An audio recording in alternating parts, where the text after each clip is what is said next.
Hey guys, so we're visiting one customer. We done just maintenance clean. He recently had accident. Well, someone basically scratched his car. Up here you can see what's the damage. So for those people who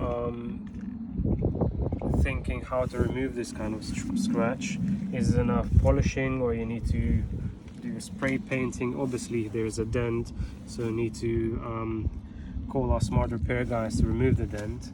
And this is a very deep scratch where you see yellow bits there, so that is a primer and filler.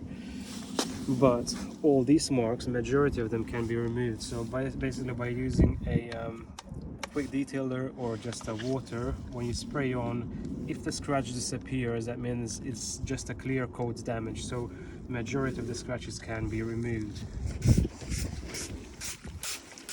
There we go, it's gone. So lots of the scratches can be removed by polishing. Just these bits would be left. Here is deep damage, here is deep damage, but majority of others can be removed by using a polishing machine.